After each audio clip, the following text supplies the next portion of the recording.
So yeah, hello everybody. I'm delighted to welcome the man who needs no introduction, our very own Simon Frost, who teaches here in the Department of Humanities and Law at Bournemouth University.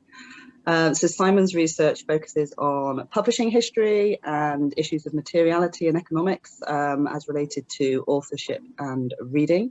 And today he's going to talk to us about his new book, which came out the end of last year, which is Reading, Wanting... No, it came out in May. Just come out. A couple of weeks old. That's why I've got them. Yeah, May. It's even more recent. Sorry, my friend. I apologise. No, right. Which is Reading, Wanting, and Broken Economics. So I will hand over to you, Simon. Thank you. Okay. Oh, thank you. Yeah, this is a three-parter. I'm going to do like the standard conference paper thing. I'm going to read from a script for the first 20 minutes, and then we're going to chill. Go shopping, in fact, and for about 5-10 minutes, look at some pictures, and then we're going to go back to doing some theory. So you have to get your thinking caps on. But the first part really is just establishing sort of hypotheses, presuppositions that set up the whole, project. So if I screen share, okay, right, you should have. That's the kind of cover. This is oh, hang on, let's get the time here. Yeah, this is a bookshop from Southampton. There's these people, this woman with the umbrella here, and the guy with the bowler hat. You can't see their faces. They're part of the unknown public, and that figure there, that's the researcher. So we'll get back to these. Okay, right. This is the formal bit. Okay, gist of my story is this. That's the ABC thing. A, that when under threat, literary studies can retreat from public debate about everyday issues and retreat into its literariness, especially when threatened by neoliberal regimes that demand of it a bottom line utility, asking literature, what's the use of it? Now, when pushed to demonstrate that utility, literary studies can and has proudly boasted its lack of usefulness, and instead asserted its long heritage of anti-instrumentalism. So far, so good. Trouble is, when it fails to take part in everyday discussions about wanting and needing, policymakers refer to economists rather than literary scholars on questions of, say, meaningful employment, housing insecurity, discrimination, precariousness, homelessness, food security, healthcare, education, you name it. Then literature leaves the field open to other disciplines that excel at instrumentality, most notably neoclassical economics, and most crucially, the kind of expansionist imperial economics thinking derived from the Chicago School that seeks to explain all human life as economic phenomena, as though economics were some kind of physics.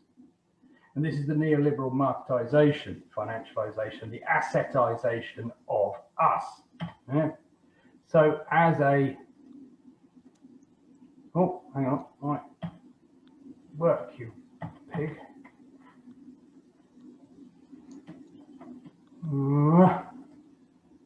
There's a delay in the thing, right?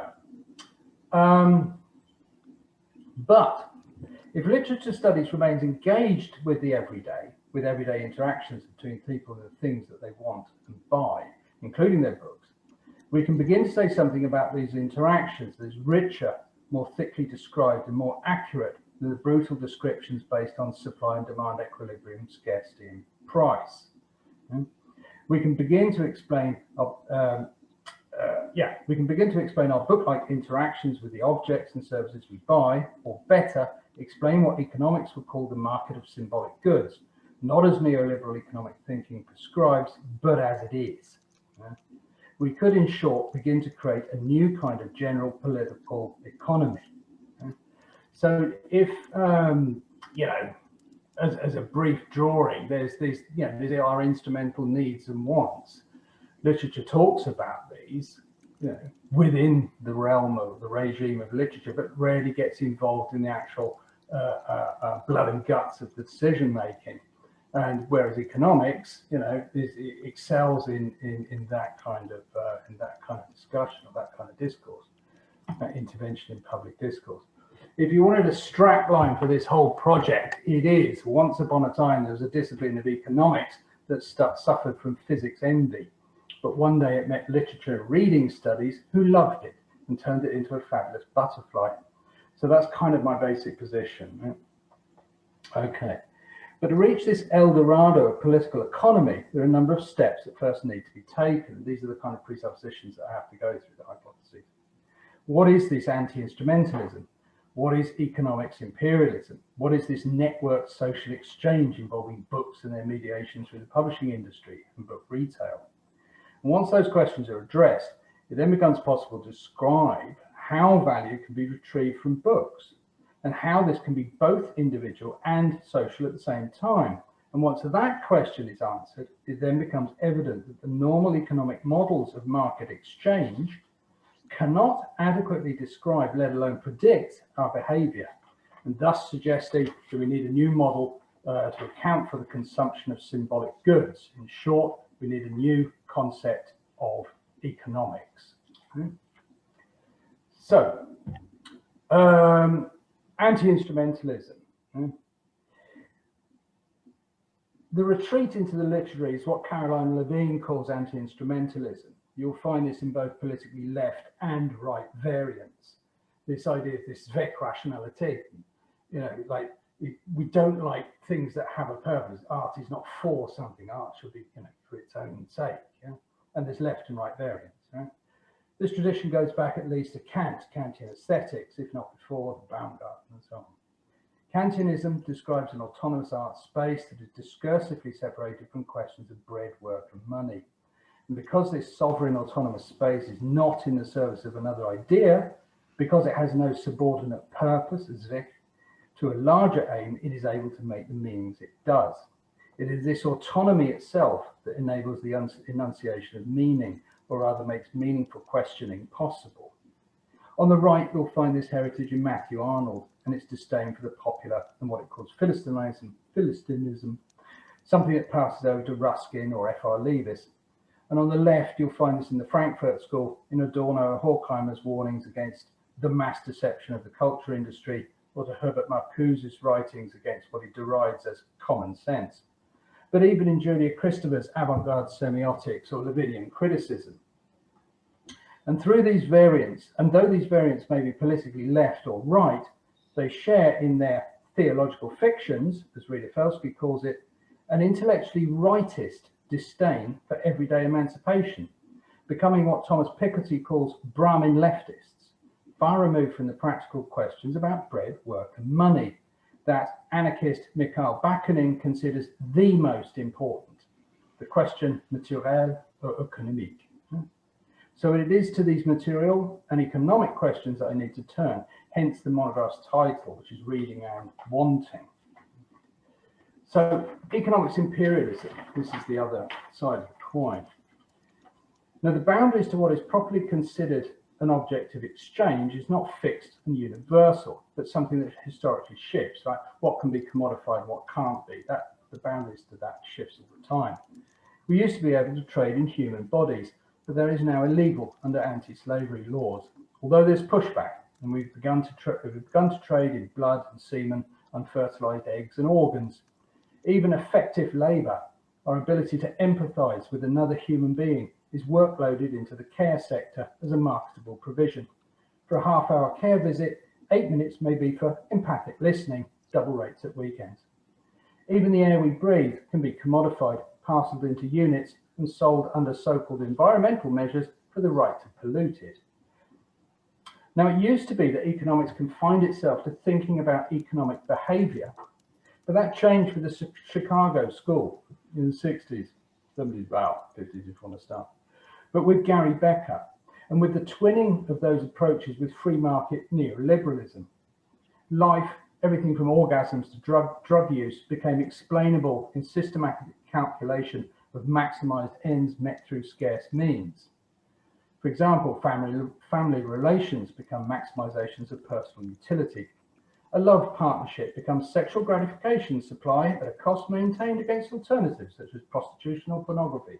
And you can tell that this is a male theory, you know. So suicide is when the total discounted lifetime utility remaining to the person reaches zero. And this is all economics research. This is not, I'm not making this up. No mention of powerful human forces such as guilt, fear, commitment, and generosity, cruelty in this calculus of pleasure and pain. No mention of illness or depression in the suicide's rational choice. Things that any reader of novels would recognise immediately. And as the Thatcher-Reagan era was just beginning, Gary Becker could pronounce that he now considered, quote, the economic approach is a comprehensive one, applicable to all human behaviour, end quote. And he meant that very seriously. Currently, in terms of how we manage our institutions today, you only need to look around to see how the reduction of life into tradable assets continues apace. Now, the reason for choosing books is because they sit nicely between these two regimes, if you like, the literary and the economic. With Kantian aesthetic autonomy on the one hand, economic utility on the other, the book trade gloriously and irreducibly partakes in both. Books have a cultural value, but whatever existential, spiritual messages they may convey is also white-vanned into retail shops and online storage depots as part of a vast publishing network. Printed books are, as John Froh said of Gutenberg, one of the earliest commodities, and nowhere is this dual role more evident than in the bookshop, and hence my use of the bookshop as a metonymic site for the project. Where Proust is next to Pratchett, Eliot is down the aisle from Daniel Steele. And this duality is traceable within the covers of the books too. Joseph Conrad's son, John Conrad, talks of finding in the mornings between the pages of his boy's own adventure comics, his father's late night cigar ash and evidence of his father's reading. So, John Conrad's there, as he gets his comic out in the morning, he finds his dad's cigar ash in the middle of his comic. Joseph Conrad may have been a great early modernist writer, but as his son implies, for many readers, he wrote a damn good adventure story too. And I picked out a few examples here. This is The Wheel Woman is a it was a commercial journal, but it had huge kind of implications with gender politics in the early 1900s about cycling and liberation for women. Mary MacLean, Men Who Have Made Love to Me, Canadian writer, first sort of openly lesbian writer. But it was all, very important in terms of cultural politics, but sort of wrapped up as, part and parcel of this, very, very sort of successful commercial enterprise. And there she is. That's a film version there. Right. Now on to a series of presuppositions. Okay. Now, in order to make all this gel together, I have to adopt some positions. So this is basically what I'm trying to explain the positions I've adopted. Right, firstly, reading. Reading is taken to be not reading for a fixed meaning in a text, but where meaning is created out of textual experience, framed by society, and thus framed by changing conceptions of class and race and gender. Therefore, reading is an experience wherein the words of the narrative are simply a pretext for this embodied event. Now, secondly, from a sociological and anthropological point of view, it makes little sense to think of a work of fiction solely as the property, both legal and ideational, of an author. Book history talks of a communications circuit comprising the various agencies of publishing, gatekeeping, printing, financing, distribution, reviewing and retail involved in the life of a book, not to mention wider institutions and infrastructure from schooling to the criminal justice system and credit finance, all necessary to sustain the vast network of actors and actants involved. But more helpfully, based on work by Sidney Shepp, it's possible to think of this network that creates and sustains the life of a book as a meeting between people, places, and their bibliographic objects. So rather than the author's work, or a literary work, or artwork, it makes more sense to talk of what I call a network, a network from the network, which consists of people, places, bibliographic objects. Take Girl on the Train, for example, by Paula Hawkins.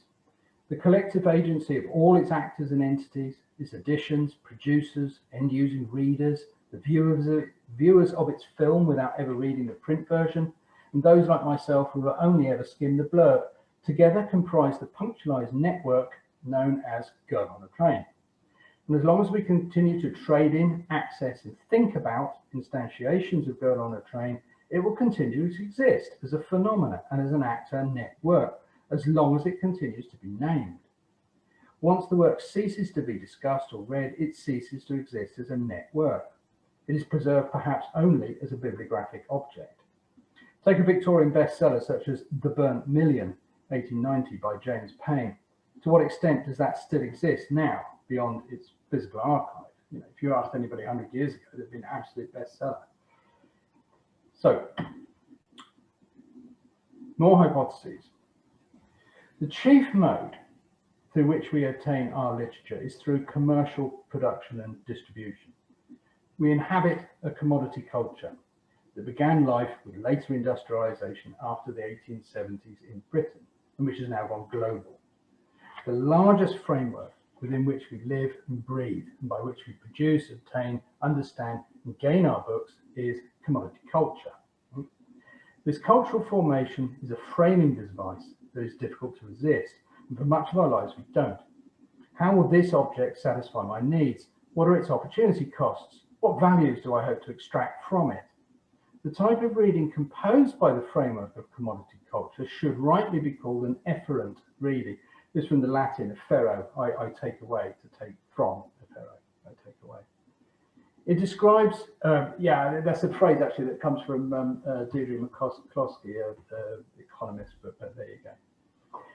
It describes what the reader takes away or gains from the reading. The commodified books, often intangible goods. And what might these goods or gains be? Why do we read? For company, for solace, to pass time, to escape boredom. We might read patricidally to kill the father author, or we might read late in bed with dimmed lights, alone with the narrator other intimately in a metaphor of making love. There are many ways to consume a book, to increase pleasure and to avoid pain. We certainly read for entertainment. Several large surveys have concluded as much, and I've also done one. And there is much literature available on bibliotherapy, the various therapeutic uses of literature. Ella Berthold has published an A to Z of literary remedies. One of the things many disciplines agree on, from Giddens, one of the things many disciplines agree on, from Giddens to contemporary consumer culture theory, is that our engagement with symbolic goods is closely connected to identity formation. Indeed, quoting Wilfred Dobsma, symbolic goods may be defined as goods that people buy to signal their identity with. So one of the chief gains of reading, therefore, we achieve from our consumption of books is to incrementally adjust, sustain, and change our identities. Like, I enjoy films like, I don't know, The Reader, and sophisticated stars like Kate Winslet. And I enjoy reading about these in The Guardian. You know, what sort of person am I? You know, I consume these things and adjust and change and build my identity through my symbolic goods. This leads to my fourth point, and this is the more serious one. If we're consuming symbolic goods, books, for ourselves and ultimately for our identities, how on earth can this be social? Because if it's not social, we'll end up back with a sovereign consumer individual, Homo economicus, making rational choices in a market determined by price and scarcity. Now, I've always felt there was nothing more conceited than the sentiment of, I was born alone and I will die alone. And if you believe this, you may well end up with the latter, but born alone? Really? What about the midwives and the woman at the other end of your umbilical cord who divided her body to create you and who is screaming out in her pain and love for you as she presses you from her body, and on whose body you rely utterly throughout the first years of childhood for touch, warmth, nourishment, eye contact, attention, and without which you would die? And later on, what about the friends that formed you out of your collective hopes and phobias, and the family you may create with yet another body, to whom you are simply an appendage as a provider of more warmth, bread, and love for others, and on whose need of you are so utterly dependent? A sovereign individual? Really? That calculation from the individual unit, from the initial unit of the individual, is something called methodological individualism, the type of reasoning based on a cipher called the individual, that is factored up into aggregate into something called society, as though society with all its cultural factors of race, gender and class were not actants in themselves. Is the kind of methodological individualism practiced by people like Jevons, who with others basically invented neoclassical economics in the late 1800s. A model of the individual equipped with adequate market knowledge, making a rational choice out of self-interest, and this is Homo economicus. Right?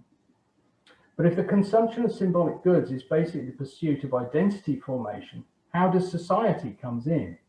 Well, it comes in because the self is socially constructed. You are what you are in respect of other people, and your identity is this and not that relative to other people's identity positions. Take discrepancy theory, for example.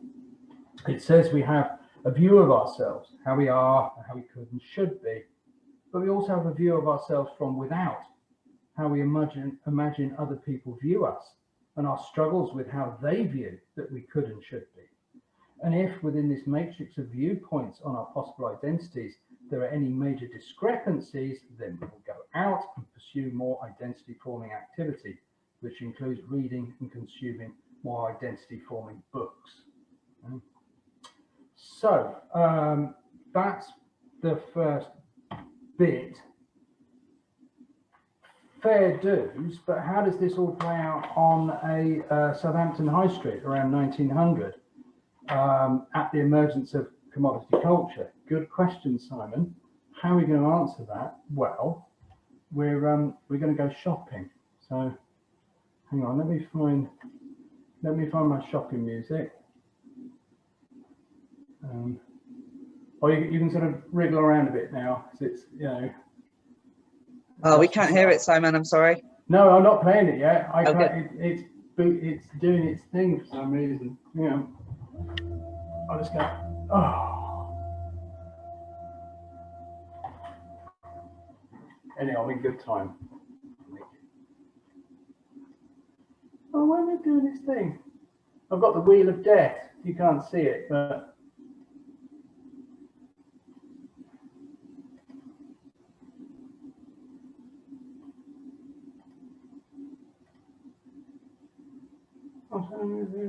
Oh.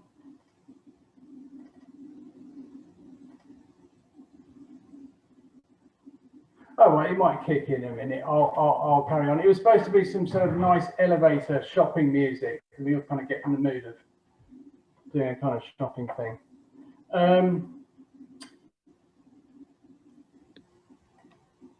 Yeah, the delay on this is quite appalling. So what did I do? Basically, I had to work out what the hell was this network, this actor network in Southampton at the birth of commodity culture. So from roughly the 1870s to, hang on, it's a bit up tempo. Oh, I'm going to give up on the shopping music. Sorry, that would have been fun, but there you go. All right. So I've taken, I produced a bunch of maps using GIS, pinpoint location, address location. I've found out where all the bookshops are, why they're where they are, who was in them, what they were doing. And I've done it as a kind of 10-year intervals between 76 and about 1906. Yeah, I've had to plot the kind of major conditions of the time. You know, what was the contextual conditions, the major ones behind that. Hang on, let's just go back.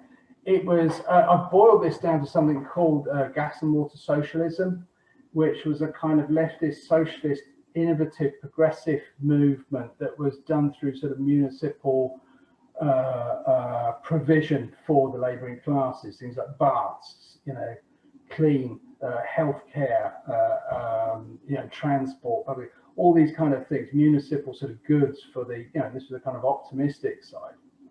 And on the other side of that, matching that really was a kind of industrial unrest and that whole precariousness of life. And I've kind of zoomed in on the Great Dock Strike of 1890, which went absolutely, you know, belly up. There was bayonet, you know, the military were brought in, bayonets were drawn, there was cannons, there was troops on the streets and something. It was a complete and utter fiasco. So looked at all that as a context for that trade. I've looked at individual booksellers. I've looked at trade guides. This is the successful bookseller, what you need to do. I've looked at all the various actors, all in the, involved with that, how the aims of the shop owner, for example, are different from those of the rep. Like the rep just wants to sell books from the wholesaler, and the wholesaler is not the same as the publisher, and there's different, conflicts of interest there. The sales staff, for example, they just want as many books as possible so they can make sales. The bookshop owner wants as few books as possible that won't take up shelf space, but will still guarantee a sale. So there's kind of conflicts there. There's structures of, pricing. For example, if I've got, let's say I'm a shop owner and I buy 3 books for 10 shillings each, so that's 30 shillings I've spent. And with a 50% markup, which is quite a lot, I can sell them for 15 shillings. Now, let's say I sell the first one, that's great. Second one, that's great. I've made my 30 shillings back. But that's it. If I don't sell the third one, I've made no money, and I've got a book that's sitting on my shelf that's taking up space, that's losing me money. So it's this idea of sort of targeted buying, knowing the customers, drawing the customers in, this constant sort of circulation of books, this constant sort of networking of books, and not selling what other booksellers are selling in different segments, different regimes, and so on and so on. All of this I've tried to sort of uncover. This is the kind of, these are some of the various bookshops in Southampton. There's T. James's. This second-hand trade was enormous. They used to actually do second-hand food, believe it or not. And second-hand, the newest were tended to be for circulating libraries. Well, yeah, to a certain extent, circulating libraries. But, second-hand is, and especially if first editions would come out and then a second edition, a third edition, a fourth edition in cheaper and cheaper tranches, and they would hit various kind of social economic groups as you're going through. Now, things like the bookshop itself, this is Buxey's. They had a stall on the pier as well. They were based in Bridge Street. You can see it, local views, maps, guides, playing cards, travelling rugs, marine or field glasses on sale or hire. Bookshops didn't sell books. Bookshops sold, glassware, leatherware, stationery. They sold a huge, array of goods. Something like here, this is next to the Bargate, the Topographical Publishing Company. They produced a load of sort of local magazines, the Southamptonian and stuff like that commissioned and ran novels within their thing. So they became they became publishers and sellers, retailers of fiction. This is Canal Walk, it no longer exists. Newsagents, also a sort of huge, offered fiction to the public, along with a hell of a lot of other things, betting slips and what have you. This is Robert Batt, actually. Batt's was interesting because this says dentist here. They were below a dentist. This premise changed hands rapidly around about 1780s, 90s. It eventually burnt down in a scandal. It was an insurance scandal. Various people went to prison for it. But the kind of stock of Robert Batt was completely determined by all this kind of like semi-criminal behavior between these businesses, buying up ex-stock and being forced to take on old stock and trying to sell that. So the whole of the kind of offering of literature to the Southampton public here was all to do with sort of, regimes of criminality. Theft was rife. I've got some fantastic details of theft and fraud. This is Lancaster and Crook, actually. They're lovely. You can see here, county supply stores, circulating library, stationery and fancy goods. So circulating libraries are private, you just rent the book. And this was the majority way that kind of books were proffered in the provinces. But, list of departments: ale and stout, brushware, china, drugs and chemical, lamps, laundry, perfume, sewing machines. The books is just one it's just one commodity amongst many. Oh, here are a few more. There's John Adams, export bookseller, engraver, bookbinder, picture framer, etc. Oh, what the hell's... Oh, hang on. Det påvirker vægt, muskler og lyst. Du føler dig udkørt. T8 Oh, there's a little something popped up there. This is, and this, the private retail sector played in tandem with public libraries and public retail. And the Southampton Public Libraries was actually set up by one of the most sort of longest lasting booksellers called Gilbert. It was down in St Mary's Road, actually. It was very, very successful. But in the first few years, police would have to escort librarians from the premises because they'd get manhandled by the local population. Yeah. But this is a public library catalogue of prose fiction, so I've had to go in and look at that. This is a W.H. Smith store on the Eastern Docks inside the dock area. And of course, with Southampton being a port exporting out to Argentina, well, to the world, to Hamburg, and then so on, a lot of that reading anchors itself into international global networks. There's one on time. Henry March Gilbert, they were, you know, they survived. I interviewed the last Gilbert manager on several occasions. They survived into the late 1900s. They survived the onslaught of online retail, but they did many things. Old and new bookseller, ye oldie book shop, yeah, old and new bookseller. That's in Fractura, Gothic script. They're already selling themselves. That's Rayner's bookshop, and Gilbert's is here. They did a big trade in catalogues. They'd sell catalogues. So you wouldn't actually buy the book, you'd buy a catalogue or get a free catalogue and then dream about the kind of books you may or may not be able to think. You'd engage with the literary world. This is another picture of Gilbert's there. Complete libraries purchased. So when you die, they'll buy up your estate, you know, your library. 5,000 volumes always in stock. There's the kind of book. There's a little hand cart that they used to, you know, take around their sales. There's all sorts of things to do with credits. There's also with your gentleman, you'd expect 12%. If you were a labourer, you wouldn't have any credit at all. There are all these kind of regimes of class involved in purchase and paying off debts and so on and so on. Here's another better view. This is next to the brush makers. There's the circulating library there. And these two figures, what I needed to do was to a certain extent, was to recreate that reading experience. And there's various ways of doing it. There's various theoretical caveats I have to establish first. But basically what I ended up doing was writing five factual fictions. Now, all of these were based on accurate records of real people buying real books. And I've tried to just extrapolate on that. And I've written some, you know, these five creative pieces on creative research, if you like, on what could have been plausibly a reading experience for these people.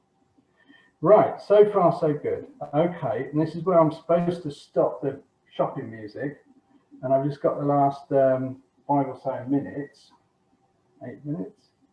So I've had my theoretical premises. I've done my empirical, historical work on Southampton High Street over that 30-40 year period. So then, in terms of the 21st century, how does all this analysis and the retail symbolic goods feed back into new models of economics? Yeah? And this is what, you know, I try to do now. So, oh, I think I will have to go into thingy mode. Oh, this may take a sec. Oh, here we go. Pop, pop, pop, pop, pop, pop, pop. Well, look, you can go through all. This is all the ground we've covered. Part 3 there. Right. So 1900 to, you know, today. So yeah. A little bit of theory. So put your thinking caps on and we'll just go through. It's about 6-7 points, but they're cumulative. So we just sort of try and stay with it. It doesn't matter, you know. We'll have a look, see how it goes. Right. Symbolic goods consumption makes little sense. There are perfectly good terms such as purchase and ownership, but these do not cover the processes of extracting value, as we do with soft goods like fruit. You eat it, it turns to waste. This is important because so much of our tertiary economy is driven by the consumption of symbolic goods. So we have to, it's important, we need to have a proper term to describe the consumption of symbolic goods. That one can only get value from symbolic goods by reading. And if we swap the idea of consuming with reading, it also necessitates removing homo economicus, this rational individual, rational choice figure, removing the homo economicus in favor of homo narrans. Okay? Now, homo narrans is, this is where I've got the images get in the way. Homo narrans is not a motif of rational choice, but of socialized storytelling. You know, homo narrans is she constructs her lives in the stories she tells herself and others and the stories that she hears. You know, it's a social being. Right? If consumption becomes reading, its values cannot be structurally dependent on the regulation of demand by price and scarcity.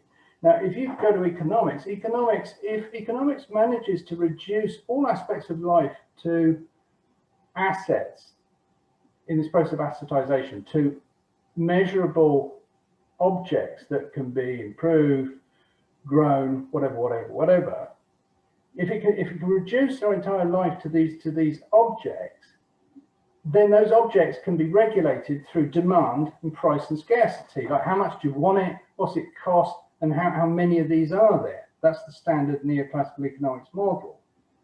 But reading doesn't obey that logic. So if consumption becomes reading, value cannot be structurally dependent on the regulation of demand by price and scarcity, and instead will depend on the ways our desires are socialized, on how we socialize each other, and on the social political life of our things. Our reading is a product of our social framing. That what we have, our sex, our gender, our culture, everything that we bring to the text, to the pretext in that reading experience. It's endemically political. This is where it gets a bit tricky. This is marginalism. I mean, it won't make much sense if you haven't, done sort of like economic theory. There's something called marginalism, which is economics' way of talking about subjective value. Neoclassical standard institutionalized economics doesn't think value is a fixed thing. It thinks it's subjective. But it kind of does. It's got a thing called marginalism, which is the science of an additional unit of. So let's say I make a thing, I make a second thing, it's going to cost me less to produce. A third thing, even less to produce. A fourth thing, even less to produce. These would be marginal production costs. Let's say I want something. I have another of that thing, I want it slightly less. A third thing, I want that slightly less. And a fourth thing, I want that slightly less. So these are marginal demand. Yeah? It's economics' way of dealing with changes in evaluations of price through marginalism. But what it depends on is a solid unit of value called an apple, a car. But I want one car, brilliant. I want two cars, great. I want three cars, it's getting a bit much. 4, 5, 6 cars. The value of that car for me will go down, but there's still the car. Yeah. So that's basically it's a complex way that neoclassical economics deals with subjective value. Yeah. The implication of this, though, is that marginalism, through which neoclassical economics understands subjective value, cannot operate because there's no science of an additional unit of. This is because a reading, our interventions into the wider world of stories, changes our relationships between readers and their text. I read and it incrementally changes my identity, my understanding of myself. I read for enjoyment, I read for entertainment. Oh, that was interesting. I'm the sort of person that likes to be entertained. Oh, that's great. And I've changed, and my relationship to the world has changed, and the text has changed. The pretext remains the same, but the the experience, the reading experience is different. So there's no science of additional unit of, there's no marginal consumption. You can't have it. The conclusion, therefore, is we need to rethink how we understand consumption of symbolic goods and its role in economics itself. And by thinking in terms of political economy, based on people's socialized needs and wants.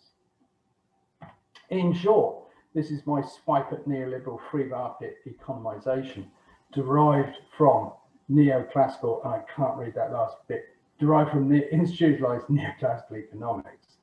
So, yes, there you go. And this is where I go back to the shopping music, and I will stop share. I don't know how much of that got across, but there you go. For what it's worth. Thank you very much, Simon. You're welcome. All right. We've got about 15 minutes left. Does anyone have questions? Oh, Sue Thomas has got. Oh, yes. Yeah. Hi. Yeah, Trevor. Hi. I didn't want to jump in first, but isn't the answer the library? Isn't that really separating out the marketization from the symbolic goods in a way? And isn't that something that we have had and that provides the answer in a sense of creating that social interaction, the socialized storytelling without the commodification? Yeah, quite. I mean, at the risk of sounding like an old 70s Marxist, you know, it's the means of production. I mean, you have things like tool libraries. Barking and Dagenham have a very good kind of community project where the tools of the means of production are set up as libraries, where you go along and you borrow stuff to make food, to sew, to produce goods that you can sell. You've got your own little small business, you can print, so it's this library of stuff. And in the same way, yeah, books, you know, you get them from the library. But that kind of belies the idea that, you know, the books are still manufactured, and we do live in a commodity culture. These books, whether we like them or not, are, you know, as John Crow said, you know, the books are the oldest commodity ever. I mean, you know, Gutenberg, when he first printed his book, the first thing he printed was pardons that you would have to buy, and thus raise money for this high investment industry. It's always been commodified. These are commodities. And that was the point of going to those Conrad examples, because, you know, excellent examples of, you know, early high modernism, but they're also adventure stories. There's that brilliant film with, what's his name, Howard, I can't remember, Trevor Howard, it's lovely.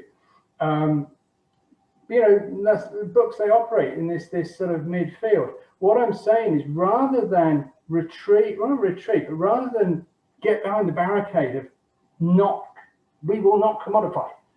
Let's all remove back to this Adorno Frankfurt School space, or let's all go back into the library, get rid of all this commodification. What that does is it leaves the field open to economics. So rather than doing that, I think what I'm saying is to reverse the strategy and say, look, economics doesn't understand commodities. Nobody does quite yet, but we've got a really good idea. But, you know, the humanities, we understand symbolic goods. We study them all the time. We will tell you what these commodities are, and they're not just the, you know, like packaging. And this is what Bakunin was saying about that whole thing about, you know, this sort of Brahmin leftism idea. You know, jobs, bread, healthcare, poverty, sex, that kind of stuff, you know. And books have got a hell of a lot to say about that. You know, every book I open has got something to say about poverty or sex or whatever, you know. Thanks. Yeah, so that was I'm a bit of a roll. Sorry, I did that answer your question? I didn't. Yeah, no, absolutely. No, it was absolutely. It was okay. Any more questions? Yeah, Brad. First of all, great talk. Really enjoyed it, and congratulations on your book getting published. That's amazing. Oh. I was thinking as I was listening, I really appreciate your, looking at sort of taking apart this idea of Homo economicus as this self-interested, atomized, sort of this idea of looking at the complexity of the individual and society and how we're all connected and all that, and it almost seems, you get into these classic economic theories and they seem based on this very, well, they're based on the rational choice model. Yeah, right. It's a very reductive view of human psychology. Very, it's almost like you said, it's like trying to impose some sort of physics on things and treat us as if we are these inert objects that are just kind of bounced around. There's a brilliant response from a physicist. Economists are always sort of courting favor from physicists. And there's a brilliant written response from a physicist saying, well, it could be that easy, but physics could be easy too. You imagine how easy it would be if atoms could think. It's like, oh. Suddenly you're in a much more challenging area. I was wondering, as I was thinking about it, are there elements, because like you were just saying, if you completely step away from any form of commodification, then you just leave that open to the the classic economic theories to come in and take over that realm. There are a lot of people talking these days, people like Lawrence Lessig, about gift economies and things like that aren't really based on, currency exchange and the commodification aspect. Are there things in those theories that could inform a more nuanced view of commodities? Absolutely. John Froh, he said, one of the guys that wrote this endorsement on the back of the book, he's done a lot of work on the commodity gift economy as well. He kind of pitched in and helped with some of the thinking. Yes, there's a lot. The neoclassical economics is just one way of understanding our economic world, but it's become like a physics. But there's feminist economics, there's cooperative economics, there's all sorts of pluralist economics. Cambridge has even got they've set up a centre for pluralism of economics. I'm in touch with the Post-Crash Economic Society that basically boycotting in Manchester, they're boycotting some of their classes because they only teach one form of economics. They don't teach other, and there's hundreds of different types. And this is actually, it's a kind of global movement. This is students asking for other kinds of economic understanding. And, at the risk of being sort of, too so aspirational, I think, when we're talking about tertiary sector, we're talking about consumption of symbolic goods, I think humanity's got a very good, points to offer. We understand symbols. So there are a range of other kinds of economic things. Are the social sciences part of this as well? I don't know. I think you'd have to ask the social scientists. I'm not really one. But I mean, the Austrian economics, for example, there are several. Piketty's interesting because he comes to these conclusions, but through neoclassical economics thinking. But somebody like Hadron Chang, Cambridge economist, he's very up on. I've spent a lot. I'm a complete devotee. He spent a lot of time kind of doing comparative analysis of different economic things and taking apart some of the sort of myths. There's a lovely introductory book for students called 23 Things About Capitalism They Didn't Tell You, and it's like 23 little myths that you think you hear them on the news. You go, oh, well, that's true. We have a free market. We don't have a free market. The market is incredibly regulated. If it was free market, we'd have cheap labour, which would mean mass immigration. But we don't have that because politically we can't accept free immigration. We're nationalists, with these horrible xenophobic. There's no free market. Certainly not free market in labour. And we're told all these different things, but it's not actually true. Well, economics is very good at prescribing how life should be, but not that good, or could be better, at describing how we actually behave, in terms of economics, or not in economics, but in terms of exchange. And we exchange stories, we exchange books, we exchange and we build on them.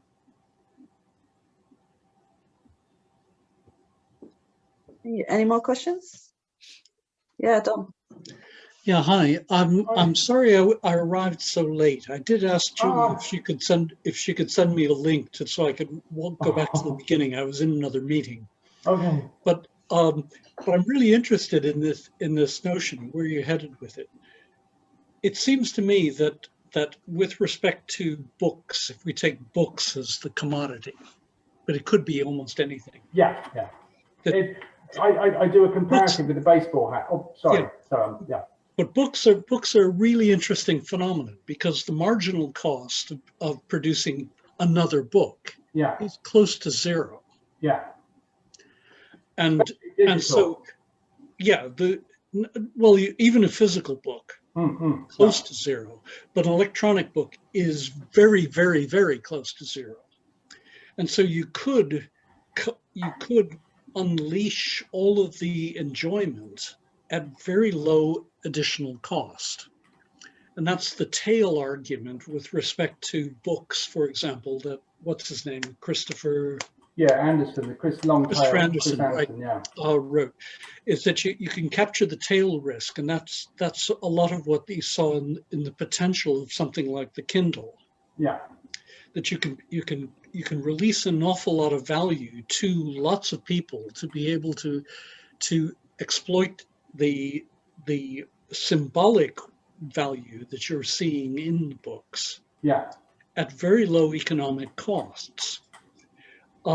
It still runs into a problem of how do you get to the first book to be produced, because there is an economic cost associated with that. Somebody's time and effort and thinking and whatever has gone into that. That has to be, and that person still has to eat. And so you have to have something to get to the first unit before you can commoditize it and make it work as a product. And so I think there's a puzzle here, and this is, I think, the contradictions of capitalism that Marx talked about, but didn't solve very, very happily to my way of thinking, which is that once you set that thing of we have to have a mechanism to compensate for the first bit of production, then you've got a mechanism that can perpetuate that, especially as your curve goes out to infinity. Okay. Where you have this sort of potential for infinite accumulation of wealth that Piketty was so against. Yeah. Okay. If I can take a few of those points. Yeah, on the whole, I agree with you. On the whole, I agree that those are the major things. I take slight issue at that near zero cost of marginal cost of reproducing a second print book. I mean, if you go back to Victorian printing, if you go back to industrialization of printing, even industrialization, where there's an exponential growth in the ability to print, they're still very much constrained by paper costs. You'd have a run of about 500, 600 books. You'd then run out, you'd print, you'd typeset the whole thing, you'd print the book, and then you'd have to redistribute all your type. And then to reprint the second edition and so on. It was a vast cost to produce the first run of books. If you could stereotype them, you could then reproduce them slightly less. But with print on demand, you are getting to that point. Oh yes, no, that's absolutely true. And in 90% of the, I agree with you. And digitization, as Jocko Benkler writes about, it's a kind of in principle, storage is zero cost. I mean, that does belie office space and the wages for institutions and managers and so on and so on. But yeah, the thing about that prime moment of production that needs remuneration in a kind of when Marx writes, you're talking about sort of factory production, and it's very much there's an object and that has some costs involved, and we can trace the responsibility for those costs right the way back to the landowner. Which is where we get Georgism and that Henry George idea of, if we nationalize all the land, then we wouldn't need, this is an idea at the end of the 1800s, then we could get rid of those, that pressure on maximizing the charges you charge for that piece of product. Now, where we are in the moment, we're very much in a kind of three-dimensional economy. Everything's you're not quite sure who's producing or what. There was, who's producing and who's consuming. We consume information online, but we're in fact the product. It's all that kind of thing. There's a series of talks, actually. They're called the John Peel lectures from the radio DJ there. And there's one I was listening to, and he was talking about monetization of his arts practice, monetization of his music practice. And he said, he gets money through all sorts of things. He gets money through doing concerts, he gets money through merchandise, he gets money through this, that, and doing the occasional advert. But the actual, the artistic sort of moment of creation and the artistic moment of listening and being touched by that music, doesn't necessarily, those two connecting bits don't necessarily have to be monetized. These days, there are other ways to monetize and to make a living. Now, I know a couple of novelists and a couple of poets, and they all work in higher education, and they're all prize-winning authors and poets, but they can't make a buck. Adam Thorpe, for my money, one of the country's best novelists at the moment. He lives in Paris, and his wife has got a really good job, so she can afford to keep him. This is going back to the Adam Smith, that Marcel's point about Adam Smith. Who cooked Adam Smith's dinner? It was his mum. It's like that idea of the producer being the own, be the person that gets the remuneration. It belies all the other work that's gone in and all these other relationships. Yeah, but that's just moving the cost to somebody else. It's moving it around, yeah. But it's moving it to somebody who's not involved in the chain. Well, no, you're saying that the university students or the state paying tuition fees, state if it's France, university students if it's the UK, are paying for the cost of producing a novel. Well, they are. Because they're employing a creative writing lecturer who doesn't work very hard doing teaching. Well, students have paid for this book indirectly, because part Indeed. of my I've got 30%. So research. So my research time has gone into producing this. Yeah. So it's absolutely true. But it's not in terms of the idea of passing the cost on. I think, I may be wrong here, but I think it belies the idea of a network. We're involved in an action network, and we have, we have the costs, and we have the consumption. Yeah. It's like, so my house price goes up, and I think, oh, brilliant, I've earned lots of money, but my daughter is just in a terrible state. She'll never be able to afford a house. I've stolen from her, as it were. It's like we are in this network. So it's not really a matter of remunerating the producer. It's a matter of equitably sharing the responsibility for cost and sharing the rewards of that production. Yeah. Socialism. Excellent final word. Oh, sorry. Well, thank you, Donald. That was great. No, I enjoyed that. Thank you. Thank you all very much. I'm going to call it to a close if that's okay, because we've gone just past 4 o'clock. But yeah, thank you very much, Simon, for such an interesting talk. I really enjoyed that. That was an absolute pleasure.